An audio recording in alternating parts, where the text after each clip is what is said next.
ನಿಮಗೆ ಯಾವ ಕಾಲ್ ಬಂದ್ರು ನೀವೇ ಕಾಲ್ ಮಾಡಿದ್ರು ಸ್ಪೀಕರ್ ಆನ್ ಮಾಡೇ ಮಾತಾಡಬೇಕು. ಆಯ್ತು.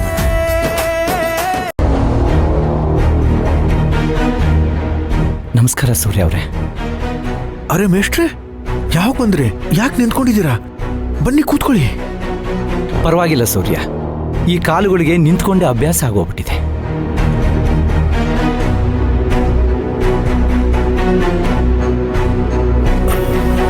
ಮೇಷ್ಟ್ರೆ, ಇವತ್ತು ಶಾಲೆ ಇಲ್ವಾ? ಇವತ್ತಿಂದ ಶಾಲೆ ದಾರಿ ಮುಗೀತು. 35 ವರ್ಷದಿಂದ ಈ ಕಲಿಸಿದ ಈ ಕೈಯಿಂದ ಆ ಸೀಮೆ ಸುಣ್ಣದ ಧೂಳನ್ನ ಕೊಡುಬಿಟ್ಟು ಬಂದೆ. ಸಮಯ ಎಷ್ಟು ಬೇಗ ಹೊಡುತ್ತಲ್ಲ. ಇವತ್ತು ನನ್ನ ಈ ಶಿಕ್ಷಕ ವೃತ್ತಿ ಬದುಕು ಮುಗೀತು ಸೂರ್ಯ. ನಾನು ರಿಟೈರ್ಡ್ ಆದೆ. ಹೋಗೋದಕ್ಕಿಂತ ಮುಂಚೆ ನಿಮ್ಮನ್ನೊಂದ್ಸಾರಿ ನೋಡ್ಕೊಂಡು ಹೋಗೋಣ ಅಂತ ಬಂದೆ. ಇದೇನು ಬದುಕೇ ಮುಗಿದೋಯ್ತು ಅನ್ನೋ ಹಾಗೆ ಹೇಳ್ತಿದ್ದೀರಲ್ಲ.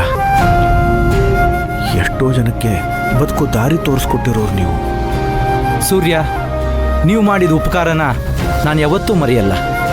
ನನ್ನ ಮಗಳ ಮದುವೆ ಇರಲಿ, ನಮ್ಮ ಮನೆಗೆ ಏನೇ ಕಷ್ಟ ಬರಲಿ, ನೀವು ಹಿರಿಯ ಮಗನ ಥರ ನಮಗೆ ಸಹಾಯ ಮಾಡಿದ್ದೀರ. ಆ ಋಣ ತೀರಿಸೋದಕ್ಕೆ ನನ್ನ ಹತ್ರ ಉಳಿದಿರೋದು ಒಂದೇ, ಅದು ಶುಭ ಹಾರೈಕೆ.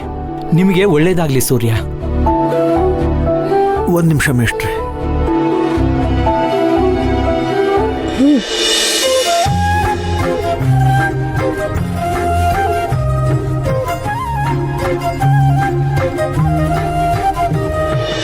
ಮೇಷ್ಟ್ರೆ, ನಮ್ಮ ಕಡೆಯಿಂದ ಇದೊಂದು ಚಿಕ್ಕ ಕಾಣಿಕೆ. ಬೇಡ ಅನ್ಬೇಡಿ, ದಯವಿಟ್ಟು ಇದನ್ನ ಸ್ವೀಕರಿಸಿ. ಅಯ್ಯೋ, ಇದು ತುಂಬ ದೊಡ್ಡ ಮೊತ್ತ ಅನಿಸುತ್ತೆ. ನೀವಾಗಲೇ ನನಗೆ ತುಂಬ ಸಹಾಯ ಮಾಡಿದ್ದೀರಾ. ಮತ್ತೆ ಇದೆಲ್ಲ ಯಾಕೆ ಸೂರ್ಯ? ಮೇಷ್ಟ್ರೆ, ನೀವು ದೇಶ ಕಟ್ಟೋ ಕೆಲಸ ಮಾಡಿದ್ದೀರಾ. ಎಷ್ಟೋ ಮಂದಿ ನಿಮ್ಮ ಕೈ ಕೆಳಗೆ ಬೆಳೆದು ಇವಾಗ ದೊಡ್ಡ ದೊಡ್ಡ ಹುದ್ದೆನಲ್ಲಿದ್ದಾರೆ.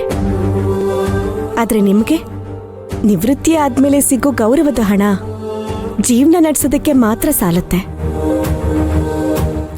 ಗೌರ್ಮೆಂಟಿಂದ ನಿಮ್ಗೇನೇನು ಸವಲತ್ತು ಸಿಗುತ್ತೋ ಅದ್ರ ದುಪ್ಪಟ್ಟು ನಿಮಗೆ ನಮ್ಮನೆಯಿಂದ ಸಿಗುತ್ತೆ. ಇದು ದಾನ ಅಲ್ಲ ಮೇಷ್ಟ್ರೆ, ನೀವು ನಮಗೆ ಕೊಟ್ಟಿರೋ ಸಂಸ್ಕಾರಕ್ಕೆ ನಾವು ನಿಮಗೆ ಕೊಡ್ತಿರೋ ಅಂಥ ಸಣ್ಣ ಗುರುದಕ್ಷಿಣೆ ಅಷ್ಟೇ ಮೇಷ್ಟ್ರೆ. ಮೇಷ್ಟ್ರೆ, ಇನ್ಮೇಲೆ ನೀವು ಹಣದ ಬಗ್ಗೆ ಯೋಚನೆ ಮಾಡಬೇಡಿ. ನಿಮಗೇನೇನು ಬೇಕೋ, ನಿಮ್ಮ ಆರೋಗ್ಯಕ್ಕೆ ಏನೇನು ಬೇಕೋ ಅದನ್ನೆಲ್ಲ ನಾವೇ ನೋಡ್ಕೋತೀವಿ. ಅಕ್ಷರ ಹೇಳ್ಕೊಟ್ಟು ಗುರುಗಳು ಬೀದಿನಲ್ಲಿ ನಿಲ್ಬಾರ್ದು ಅನ್ನೋದು ಸೂರ್ಯವಂಶದ ಆಶಯ. ನಿವೃತ್ತಿ ಆದ್ಮೇಲೆ ನೀವು ಯಾರ ಮುಂದೆನೂ ಕೈ ಚಾಚಬಾರ್ದು ಅನ್ನೋದು ಸೂರ್ಯನ ಆಸೆ ಕೂಡ. ಇದು ಹಣ ಅಲ್ಲ ಮೇಷ್ಟ್ರೆ. ಮತ್ತೊಂದ್ಸಲ ಹೇಳ್ತಾ ಇದ್ದೀನಿ, ನಿಮ್ಮ ಶಿಷ್ಯಂದ್ರು ನಿಮ್ಗೋಸ್ಕರ ಮಾಡ್ತಾ ಇರೋಂಥ ಸಣ್ಣ ಸೇವೆ ಅಷ್ಟೇ. ದಯವಿಟ್ಟು ದಯವಿಟ್ಟು ಇದನ್ನ ನಿರಾಕರಿಸ್ಬೇಡಿ.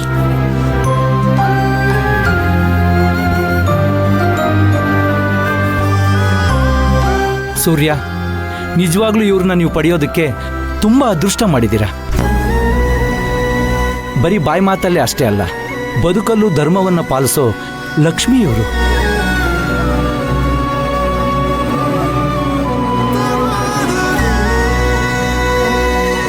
ಇವತ್ತು ನನ್ನ ಮನಸ್ಸು ತುಂಬ ಹಗುರ ಆಯಿತು. ನೀವಿಬ್ರು 100 ಕಾಲ ಸುಖವಾಗಿರಿ.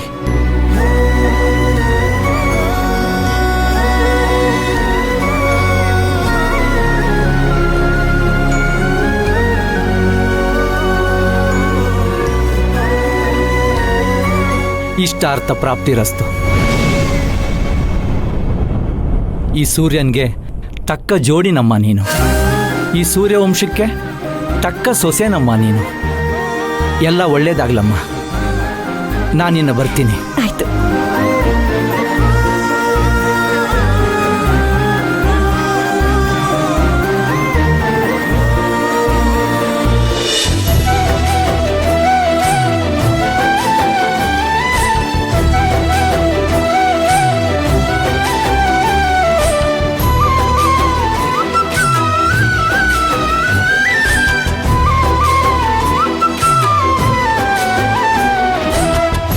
ನೀನಿಷ್ಟು ಇಷ್ಟೊಂದು ಮುಂದಾಲೋಚನೆ ಮಾಡ್ತೀಯ ಅಂತ ನನಗೆ ಗೊತ್ತಿರಲಿಲ್ಲ. ನನ್ನ ಮನಸ್ಸಲ್ಲಿ ನಾನು ಏನು ಮಾಡಬೇಕು ಅಂತ ಅಂದ್ಕೊಂಡಿದ್ನೋ ಅದನ್ನು ನಾನೇನು ಮಾಡೇ ಬಿಟ್ಟೆ.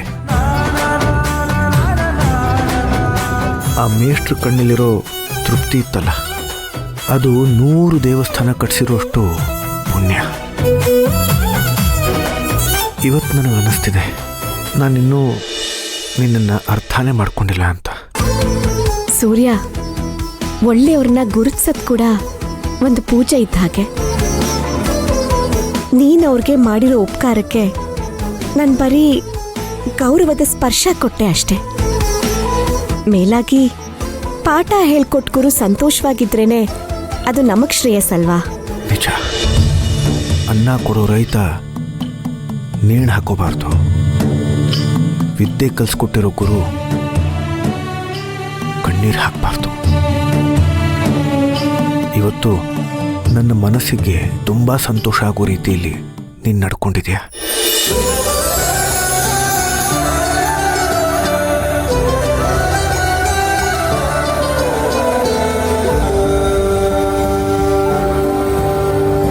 ಜೀವವೊಂದ ಸೇರುವ ಸಜೀವದ ಹಿತವಕಗೆ ಪ್ರೀತಿಯೆಂದು ಹೆಸರಿಸಿ ತಂದಿಟ್ಟನು ಆ ಬ್ರಹ್ಮನು.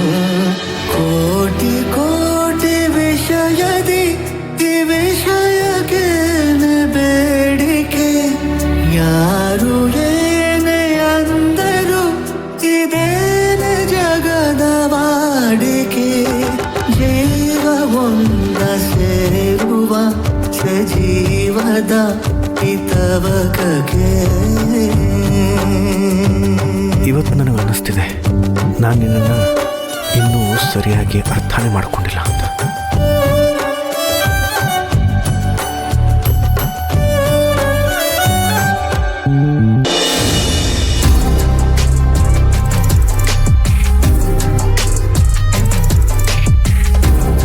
ಏನೇ ಸಂಬಂಧ? ಹೊಸಲು ದಾಟಿ ಬೇರೆಯವ್ರ ಬೆಡ್ರೂಮ್ ಒಳಗ್ ಬರೋದು ಸಂಬಂಧನಾ? ಮಾನ ಮರ್ಯಾದೆ ಇಲ್ಲ ನಿಂಗೆ? ನಿನ್ನ ಮುಖ ನೋಡಕ್ಕೂ ಅಸಹ್ಯ ಆಗುತ್ತೆ.